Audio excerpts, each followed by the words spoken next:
What's up, everybody? Welcome back to Yanks of the Cop here, fresh off of our 2-1 victory over West Ham. Joined as always with Andrew and Wahomie. How we doing, fellas? Doing good, man. Relieved. 63. Yeah. Hey, 3 points, much needed.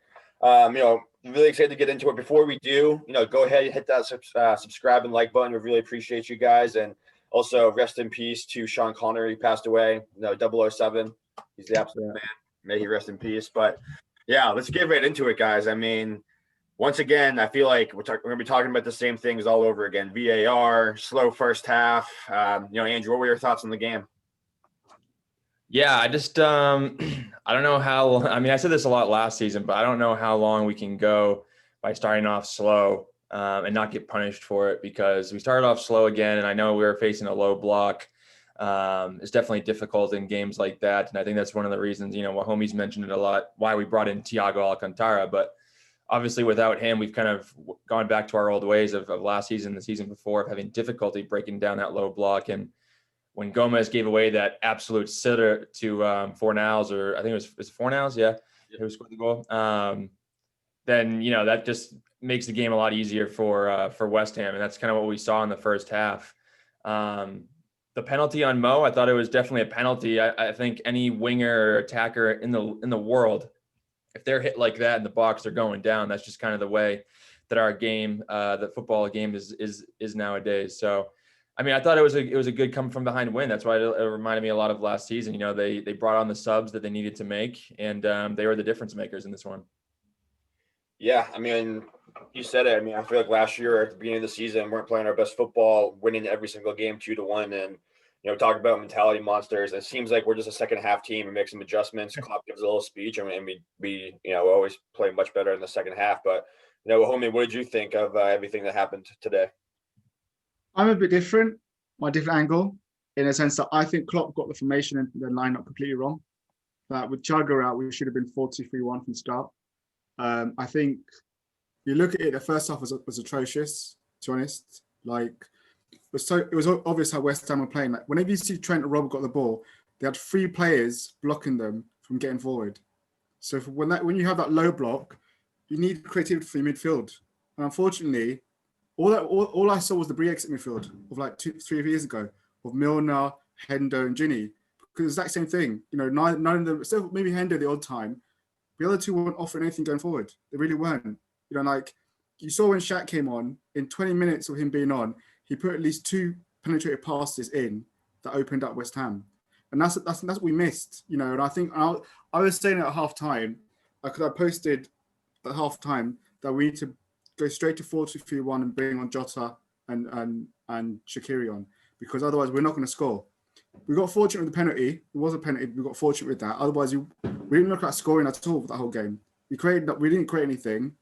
And I think the same issues again are happening. Klopp needs to stick to what's, the 4-2-3-1 worked against Sheffield United. I don't understand why he deviated from that, Yeah. And I think that's what we should be sticking with that, because that allows us to have more attacking players on the pitch and more creative. We actually looked good when it started causing West Ham problems when we had that 4-2-3-1, call the runs. And I think that it comes again, what I noticed, our midfield plays the ball so slow.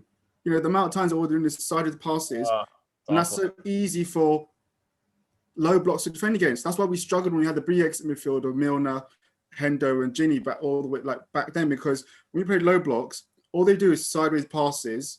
They get the ball, pass it back sideways. And all it is, that's opposition to make 2 lines of 4, and they know that the midfield's not going to get past stuff. They know as long as you stop the wide men, there was no space for Mane, Firmino, or Salah really for most of the game.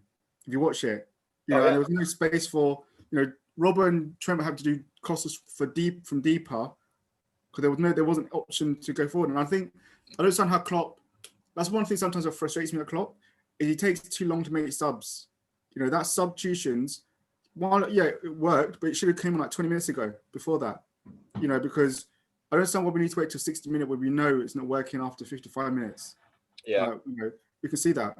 Yeah, Klopp does that a lot. I feel like he always That was one thing I've always said about Klopp too, is he always waits until like I feel like the last second to make the substitution sometimes, and we definitely would like to see him come in sooner. But I mean, I ultimately agree with your assessment. I mean, I was a little confused when we went to a 4-3, we went back to the 4-3-3 because we had been playing the 4-2-3-1 and was having a lot of success with it. So I was definitely confused by that, and I think it showed in the first half too that they weren't as comfortable as they usually are playing the 4-3-3 because we were playing a 4-2-3-1. And I thought Henderson was really the only midfielder who was trying to do something going forwards in the first half, but you could just see like the front three were getting so frustrated, like not having. But they had to scrap and scrape for anything going forward in the first half, and it's because they had no creativity, they had no clever balls going to them. They had to create everything on their own. But second half, completely different. I mean, again, Klopp must have said something, but even before Jota and Shaqiri came on, like those 5 minutes before, you started seeing, okay, it's coming, and then you brought those two guys in, and then it just opened up everything.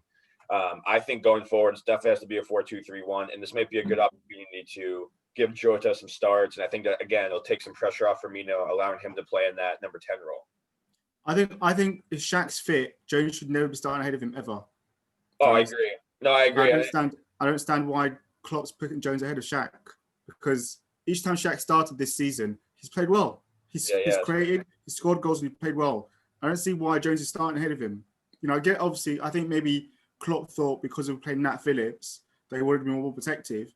But it was so painful. It really was. It was such. I think Melissa Reddy said it as well. At halftime, she wrote a tweet that was so painful and awful from the Reds. Like so slow. Why are we playing this way? I don't understand how Klopp could see that at halftime and think, oh, that was a good performance. And I don't even get started on Bobby. I don't know what's wrong with Bobby, because again, he just kept losing the ball, wasn't holding the ball. The game passed him by. I love Bobby, but the game passed him by, and he was like, he really struggled to have any influence. And I didn't understand as well why he stayed on to 60 minutes. He should have been off ages ago, because he just wasn't struggling. I think if we play a 4-2-3-1, I think then we would have seen Shaq in that 10 role. But I think when you play a 4-3-3, I just don't think he's suited to play there for 60 to 70 plus minutes. He just doesn't offer. He doesn't have the legs to cover the ground that our midfield requires in a 4-3-3. So I mean, if we played a 4-2-3-1, I completely agree with you. But in a 4-3-3, I don't think it really works. And at that point in the game, in the 70th minute, when Shaqiri and Jota came on, we had them pinned in pretty well. I think that West Ham was tired. I know we weren't really doing much in the first half, but a lot of the runs that Mane and Firmino and Salah make, whether they're coming to the ball, going away from the ball, trying to keep up with Robertson and Trent, it does tire out a defense. And that's why we've seen so many times in this time of the game, in the 70th minute, we have teams pinned back. So I think it was a good time to bring on Shaq. But Andrew, like you said, how many times can we go from behind and then expect to come back? If we go behind against City, we're not gonna come back and win that. We go behind against City. If you go behind against Atlanta, we're not gonna come back and win that. So, and I saw a stat before we just came on that said that Liverpool scored 15 goals, the most in the league, but also conceded 15, the worst in the league. That's a concern, a big concern, because we can't continue that for the rest of the season. We can't go the rest of the season and get like 37 goals or something. What really frustrates me about the goals that we're allowing is that we're shooting ourselves in the foot. I mean, like you look at it today, and like Gomez, poor clearance. It was the ball kind of was at a weird height where I was like, do I kick it or do I head it? But still, like it needs to be better than that. And again, like I'm thinking back to a lot of our past games, and all leads back to us making a mistake and putting the opposing team in a perfect position to score. And like if we can just stop doing that, I think otherwise we played really well in the back. Nat Phillips obviously was absolutely tremendous. I mean, the way he dominated in the air today was pretty spectacular. Other than that one mistake Gomez made, I thought he played pretty well, and the entire back four I think looked good. So if we can just clean up those mistakes, I think if we can just weather the storm in the first half, make our second half adjustments, we'll be good going forward. I agree. I think I had Nat Phillips, my man of the match. He was outstanding in the air. Completely dominated. I think it was in like the 90, in the last minute. He was one that headed that ball away, the corner. Yeah, he got that. I thought that was a great header. That was needed. Because I was actually panicking, thinking, "Oh my God, West Ham going to score here the last Yeah, that was a great header. when we're shitting You in know, their pants. He's one of those guys that puts his body on the line. Like he will just throw any part of himself just to get to the ball. The first half, remember that play in the first half when they had that ball come in from the right side, and I forget who, I think it was Haller. I mean, he had it right there. Nat Phillips literally just threw his body in front to have his hitter hit off him and go out for a corner. No, I think these next, I mean, not to get away from the West Ham game, but real quick, I think these next two games against Atalanta and Man City are going to tell us a lot about this Liverpool team. I know that we have a lot of injuries, but I would expect to see, Thiago, hopefully Matip back from Man City, and maybe even Fabinho. But that's another thing we have to remember in this game is that we had no Fabinho. We had, a young center back who had his first Premier League game, and Nat Phillips. We had Curtis Jones, who hasn't seen much time in the center of the park. So, and he's young. He's trying to get up to speed. And we have a Bobby Firmino who's lacking in confidence as well. So, I'm going to applaud them. They got it over the line. We got the 3 points against a very well organized West Ham team. Yeah, I mean, honestly, again, watching that game, I was just sitting there, just like, this game is so perfect for a guy like Thiago. It was just like, I'm just sitting there, it's just like, oh, you bought him. Exactly. Like, Thiago would have opened up everything for us in this. I think with Naby as well. What's up with him? Do we know what's going on with him? Like, I don't know. I heard that he had a muscle strain. But then some people are saying it's still COVID. I don't know. I don't know what his deal is, man, but like, we could really use him right now. Yeah, I think that he would have been someone that could have made a difference today. But it is what it is. We have to just wait till he comes back. But even with Thiago, like, we originally told he was supposed to come today, and then now we've been told when is he going to play? Because he's in training. He looks good in training. I don't understand why. Are we going to be playing him against Atlanta? So I would throw him in that game. I would put him in Man City. Yeah, I would as well. So like, I'm just wondering, like, maybe bring him as a sub in Atlanta. Maybe give him like 15 minutes. But other than that, I'm just wondering, like, what's going on with him. And then what's going on with Matip? They keep extending his injury thing. Wait, so I'm sorry, I missed the Keita part. Did you say what's wrong with Keita? No, I said I saw different rumors conflicting. Some said it was a hamstring injury, like a muscle strain, and then some people are saying it's still COVID. So I don't know really. The club's not really being honest with it as well, which makes it weird. Yeah, I'm just getting sick of it, man. Like, just stay fit. I mean, I know he's like Daniel Sturridge. He's like Matip. He's made of glass, dude. He's like. I think Klopp and co are just saving Matip for City. And this is what it kind of seems like to me. I think they just kind of don't want to rush him back or anything. But I mean, I think we're all pretty surprised though that Nat Phillips started today. I think we all kind of expected to see Reece Williams back there, but yeah, I was. Yeah, but, props to him because he had an unbelievable performance. And I mean, I know it was only against West Ham. They didn't have Antonio up top. Really could have used him, but. I mean, I don't know, like the way he was in the air, it gave me a lot of confidence in the kid. And I think it was really big for him, especially having that header at the end. And I don't know, I still want to get somebody in January, I think, but this does ease my concern a little bit. If we can get past this next week, I think we can be okay. Yeah, I think he definitely earned the start against Atalanta. Was he registered for that? What? Was Phillips included in the Champions League squad? I don't think so. I don't think he is. No, I saw someone tweet earlier saying like, "Oh, it's too bad that he can't play in the Champions League." Yeah, I was wondering that. I don't think he can. So I don't wonder who we're going to play then against Atlanta. Do we play Williams? Because Atlanta are very good in the air, and that's actually concerning how Gomez headed that ball away because Atlanta are good in the air. So that's concerning. Yeah, Gomez is not good in the air. He's not. He lost so many head balls today. He lost so many aerial duels. I know.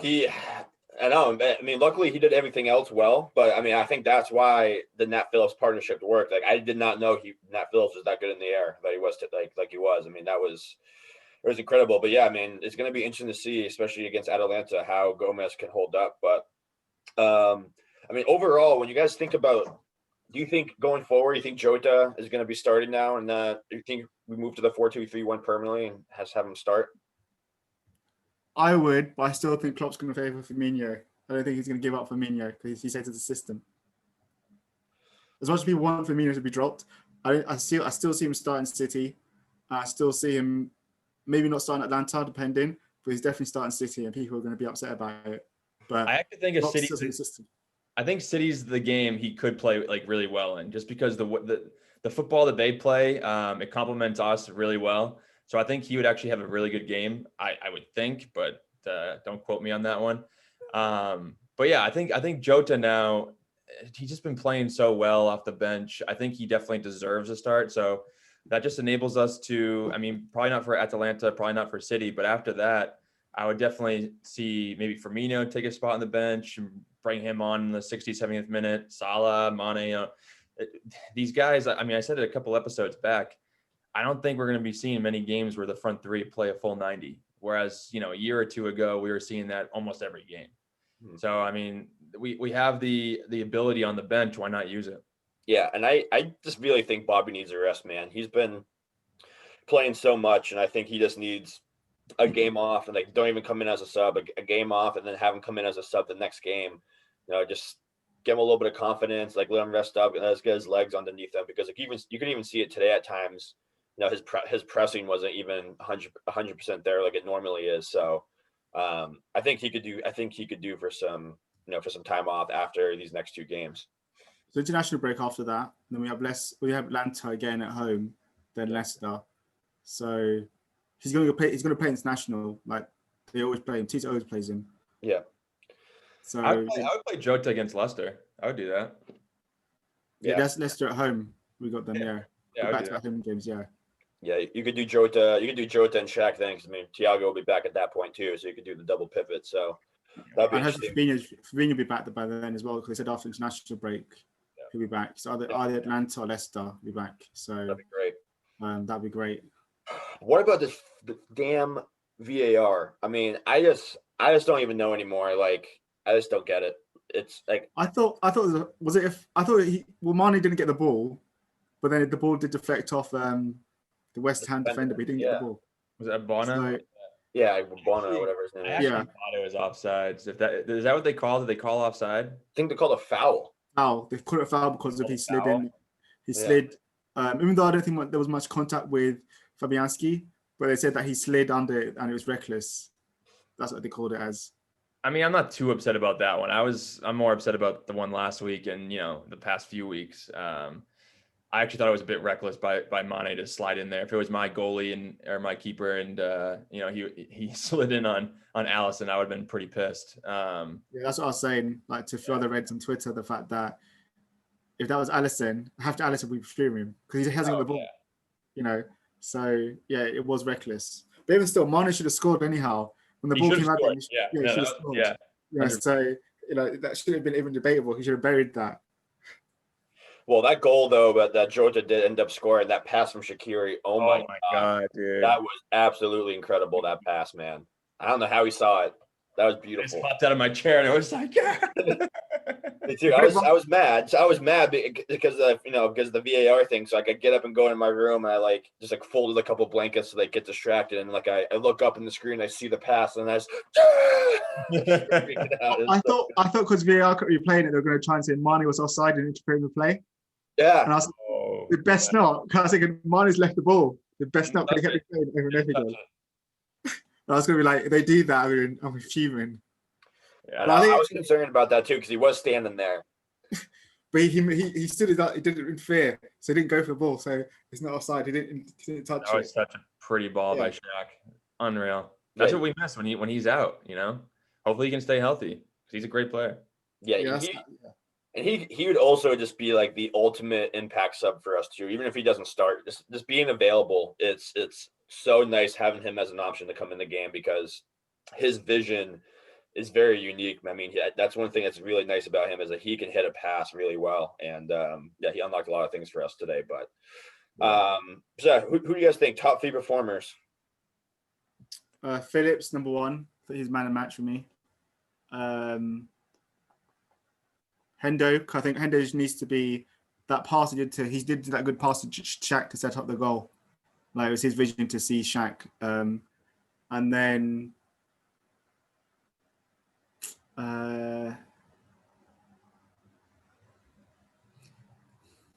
I'd probably say that's a tough one after that, because I don't think anyone else is really that good. Maybe Robbo. Yeah, Robbo was pretty good today. Yeah, I don't think he did anything special, but I think Robbo maybe, because he was huffing and puffing, kept trying over and over again. Yeah. Otherwise, I don't think anyone else is that great, to be honest. Yeah, I didn't think anybody in the front three really deserved it. I thought I agree. I think Phillips gets the nod for man of the match. He was absolutely fantastic. I agree. I think Hendo was up there as well, and I would probably give it to Jota just because he scored the third or the second goal.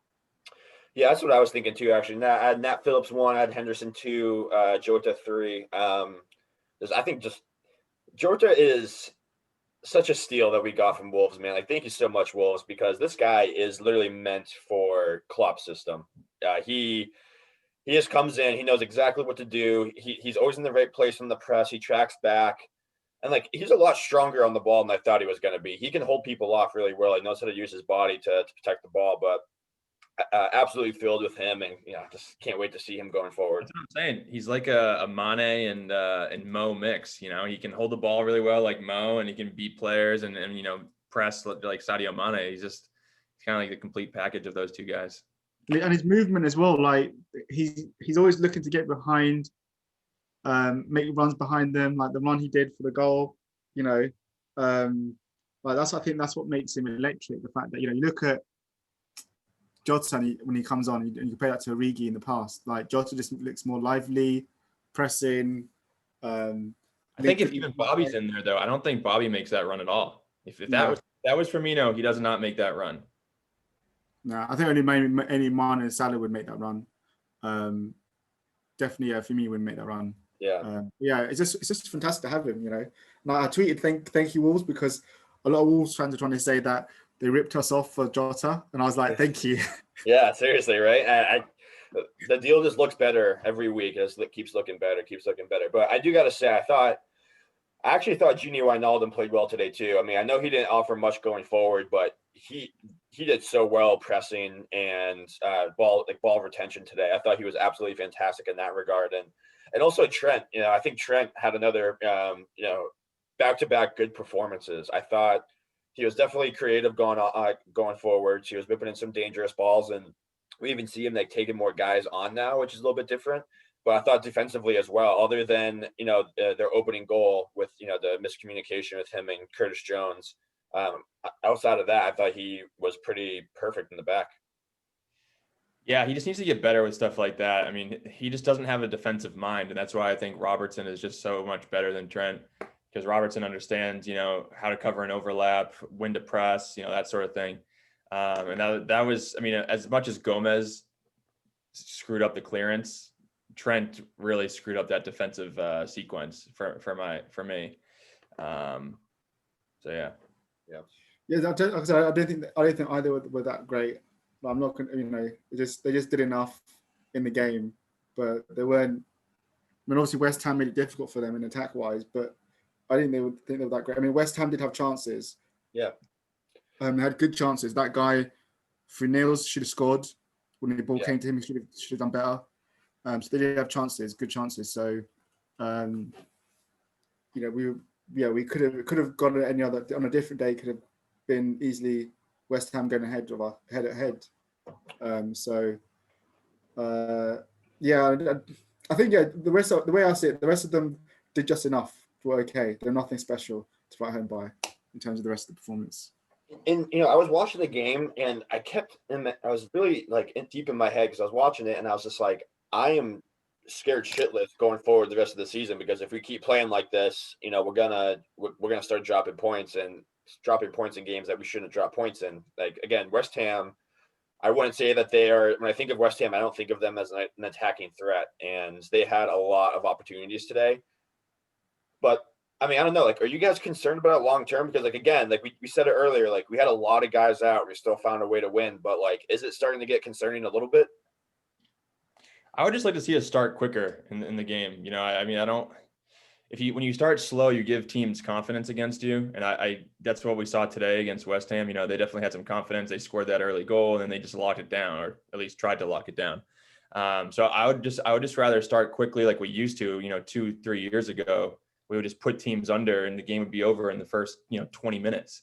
So, I mean, I like to see more of that fire and intensity to start a match. But if my concern going forward, I mean, not really. I think we have a lot of injuries that, once those guys come back, once Fabinho, he's a big miss. And once Thiago, for me, it's all about Thiago. Once Thiago comes back, I think we're going to start putting teams away. Yeah, I agree with that. I think in terms of us starting faster, I think Thiago's going to be key to that because, the problem with when you play the midfield we did is they're very similar, all three of them. Silva Hendo, has got the ability to do forward passes. Maybe not as much as Thiago does, but he has got it in him. The other But two are very similar. for it. He rarely looks for it. Yeah, but the others are very similar. They recycle the ball and they keep possession, but they don't really do much with possession, so it makes it easy for the opposition. And so it makes it easy for them because also they play it slow. It's not one-touch football. It's touch, then pass, and it makes it easy. So I think in terms of us being able to start faster, Thiago will make a difference. Mm-hmm. Obviously, Fabinho will help in terms of, we're stronger with him at centre-back than without him. Yeah. I think also, eventually Robert's going to need to rest. So when Tsimikas comes back, he will be able to give Robert some kind of rotation because he can't play every game, Robert, before he gets burned out. So I think when some of our players come back injured, we'll look better. But I think until they're back, it's going to be a struggle in terms of how fluid we are and also lineup we're going to play. So I'm actually thinking for that City game, what midfield would he go with? If hopefully Thiago's fit. If he's not, what midfield would he go with? Because I think if we start this midfield again, we'll struggle in City. I think you have to pray that Naby's fit. Yeah. I think you got to pray that Naby's fit, and you go with you definitely play a 4-2-3-1, and you start Jota or Shaq, and you have to have Henderson as one, and then I'd say Naby if he's available. I don't know. I feel like if we if Naby's not available, if Thiago's not available, and Fabinho goes center back, I think he'll go 4-3-3 with Milner in there. I could so see him doing that. Yeah. And just being I think that'd be the most painful because that midfield will struggle to keep up with Man City's pace and movement. Whenever we played that away to City, we always struggled big time. Always. Because the Briggs midfield doesn't work anymore. Milner hasn't got the legs to track KDB and, Rodri hasn't got the legs for that. So it won't work. Yeah, not for 60 minutes. Not even for 60 minutes. Like maybe he can do it for 15 to 30, but he can't do it for 60 minutes, 90 minutes. Like Curtis Jones in that game, though. You can't. I mean, he would just exactly. Nah, I wouldn't play Curtis Jones. He'll get eaten alive in that game. So we just have to hope that them two are fit. Thiago get fit. Yeah. Otherwise, that's gonna be a tough match. Yeah. And we have to come away with at least a draw. It's a big week, man. We got to take care of Atalanta first. Get a win here, and the group's looking real good for us. So, because we got them back to back, I would actually, with the ages, I'll take a draw in Atlanta, and as long as we beat Manfield when we come back after this national break, that'd give us 12 points, and we more or less we'll have more or less secured. Well, it'd give us 10 points. No, we're on. If we drew them and then beat them, we'd be at 10 points, right? 10 points, okay. Yeah. But still, we'd still be in a good position because then I think the next closest team would be at 7. But if Ajax wins, they'd be at 7. So that'd be in a good spot there. But yeah, so it's going to be interesting. I'm really looking forward to diving into the Atalanta pregame in a few days. It's going to be a good one. Should be a really good match. But hey, the Reds got it done. We'll take the 2-1 victory. They take the 3 points back to the top of the table, baby. But that pretty much wraps up this episode. Again, we appreciate all you guys. Go ahead and hit that like button and give us a subscription. We really appreciate it. But we'll be back in a few days for the Atalanta pregame. So up the Reds. Thanks for tuning in. We'll see you next time, everyone. See you, boys. See ya.